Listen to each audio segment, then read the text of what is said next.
Alrighty, good afternoon guys. It's Alec coming back to you with another YouTube video. We're here in the shop again, working on the truck. Gonna make some good progress today. I have ambitions of getting the truck cleaned up a little bit, the outside. I brought a little treat along for us in the video. We'll see if I can make it happen or not. I got the bolts out for the front shocks, and I'd like to get the transfer case full of fluid. I got some other stuff on my list that I kind of want to address, some small stuff. I thought about maybe laying out the cold side piping today and kind of seeing how that fits together. It's just a huge bag of couplers and pipe in the bed of the truck, so I got to kind of figure out how that all goes. But with that being said, we're going to hop into getting to work here. I'm going to throw you guys up on the tripod, get some time lapse, and I really appreciate everyone watching the videos recently. Hopefully you had a good Thanksgiving. It's the day after Black Friday. We're working on the black truck on Friday. So, get to work. I'll check in with you guys in a little bit. Alrighty, here we are getting started washing the truck up. I got two buckets, one for the really dirty quick wash of the rag, and then the other one's got a little bit of soap in it. I did wash the truck, and I had some clay at the shop, so I decided just to throw a real quick clay on it to get some of the big nasty stuff off. I was using a little degreaser on it too, because I wasn't sure what was on it, if there was like any oils or anything from sitting around. So it got it pretty clean, but the paint is a little dull, especially the top. The roof needs a good polish, and we'll see where it can go from there.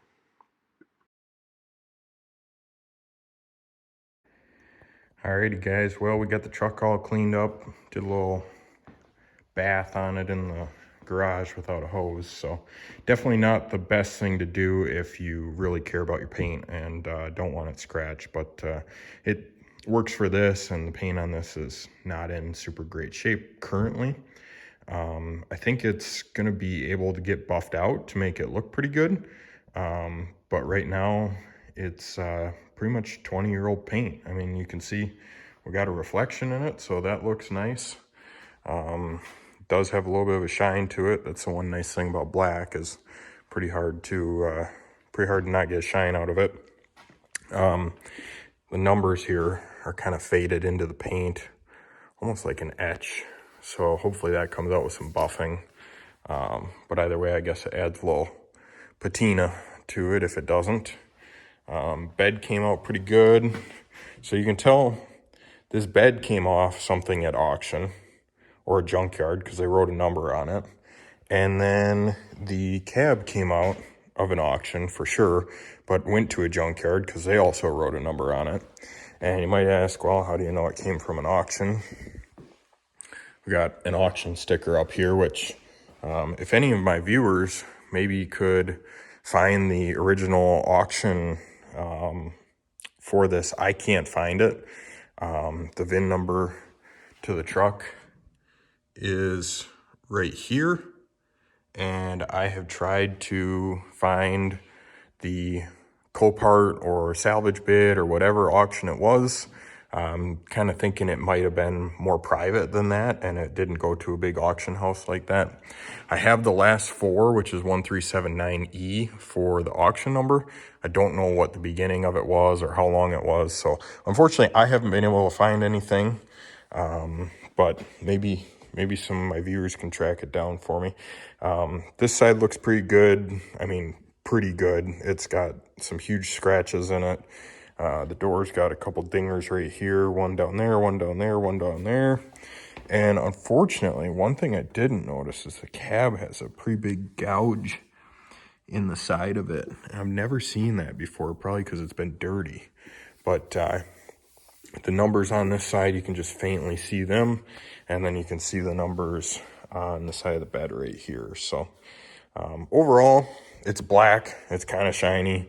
I mean, I don't know how much else you want out of something that's probably been at 17 different salvage yards and auctions. I mean, realistically, every body panel on this truck has been in a salvage yard. So the fact that we're still using it is pretty cool.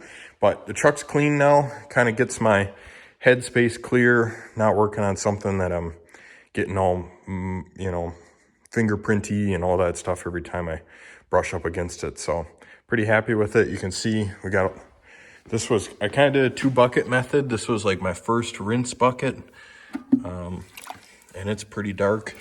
And then my second bucket, this was like my clean bucket. This had a little bit of soap in it that I brought from home, and it was warm, and it's pretty dirty as well. So overall, truck's clean. We're gonna start moving and making some actual physical progress on it now.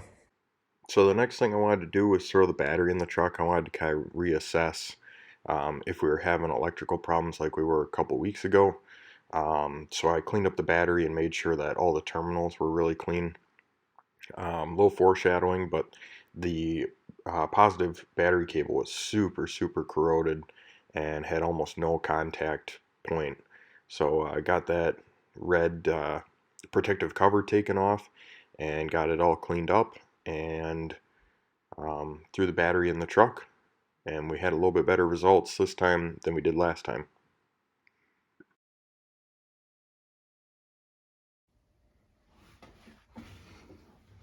Alright, well, we just plugged in the battery. This is a little weird. The whole dash is on. I haven't turned the key on yet.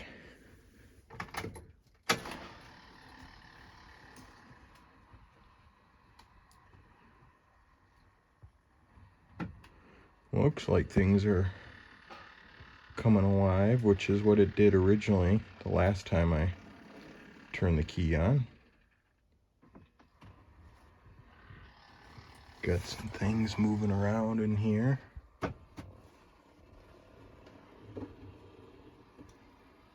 Trying to do something. Sounds like blend door motors, maybe. Apparently we need to service our 4-wheel drive. I'm gonna play around with this a little bit and see what we can get happening. So I'm not exactly sure why the instrument cluster stays on when the key is off or out. So that's a little weird.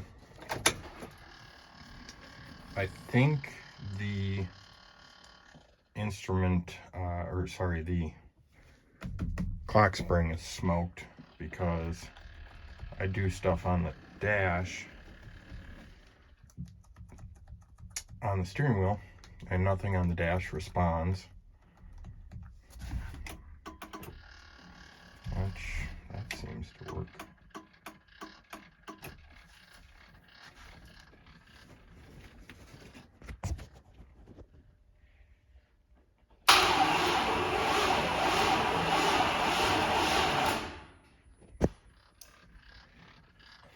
Well, turns over.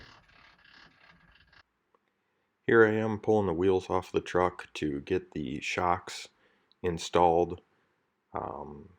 Went pretty well. I like the way they fit. I think they're pretty good quality for $100 that I spent on them. And they'll do the job for now. Then I moved on to spraying the torsion bar bolts with a little lubricant, and getting the transfer case full of transmission fluid. That's the NP149 takes a dextrose ATF fluid, so I tried to use a funnel that I had laying around. It's kind of like a twist flow funnel, and that did not work. It didn't fit up there, and it was just kind of spilling out. So I used some old gear oil bottles and just put my finger over the opening and then shoved it in there really fast and tried not to spill too much. Got the torsion bars turned down because I ran into a little issue where the shocks weren't long enough, which I thought was weird because I thought it was stock height in the front, but maybe someone turned it up at one point in time. I tightened up the top of the shocks with the bushing on it, and everything fit well. Truck's sitting pretty good. Alright guys, well, not necessarily, as much progress as someone could hope for, but I got a couple small things done. Got the shocks on, put the coolant head temperature sensor in the driver's side cylinder head, got the shocks in, got the top radiator hose hooked up, started to look through some of the wiring. I'm trying to figure out why the dash stays lit up when the key's not in the on position. So right now I just unplugged the blue connector in the BCM. That one down there on the right. And when you unplug it and then plug it back in, nothing comes on until you turn the key again. So not sure what's up with that. Clearly I got some weird electrical thing going on. But the cool thing is that the truck, now that it turns on, I should be able to get the bass stock tune out of it to send it to my tuner. So that's kind of exciting. The engine does turn over. I need to order some spark plug wires for the truck so that it'll run. And we need to get the fuel pump wired up and get some fuel in it. Alrighty, so just trying to recall what I've been doing for the last couple hours. I did get the transfer case full of fluid, and so that's all taken care of. Kind of a pain in the butt, but it's done now. The other thing I did do, I turned the torsion bar bolts down 3 turns. So the front end's sitting a little bit lower now. It doesn't have as much of a squat as it did before. Let me try and look at it from the back so you guys can see a little bit better. So our gaps look pretty similar. I don't want to mess with it too much because it takes a little bit for those torsion bars to kind of relax and settle into where their home is. So it's level-ish now. The front probably will come down a little bit more, but I'm not sure on that, and I'm not going to mess with it too bad right now. So shocks are in, they're all tight, they're all happy. Got good suspension, travel, and rebound and all that stuff, but I'm pretty happy with the way that the truck's sitting now. So with all that small stuff getting done, we are one step closer to hopefully hearing this thing run. And then also in the next couple weeks, once we get that drive shaft done from the drive shaft guy, hopefully seeing it move under its own power, which will be really freaking exciting. So thank you guys for watching this video. I'm hoping to kick one more out this weekend. We'll see what the time allows. I do have some vinyl kind of sitting out on top of the truck right now, and it's black. So probably gonna try and wrap the fenders black just in the meantime, but that'll be for the next video. I didn't get to the intercooler piping today. Wish I did, but kind of running out of time and didn't get here as soon as I wanted to. So with all that being said, I really appreciate you guys watching these videos. If you're as excited about this as I am, leave me a like down below. If you got any comments, or maybe you know why that instrument cluster is staying on, that's kind of a long shot, but maybe I got some relay bad or something like that. So I'm gonna have to chase my own wiring problems, which is not your problem, but yeah, we'll get it sorted. So anyways, thanks again. I'll see you guys next time. Go work on your stuff. Peace.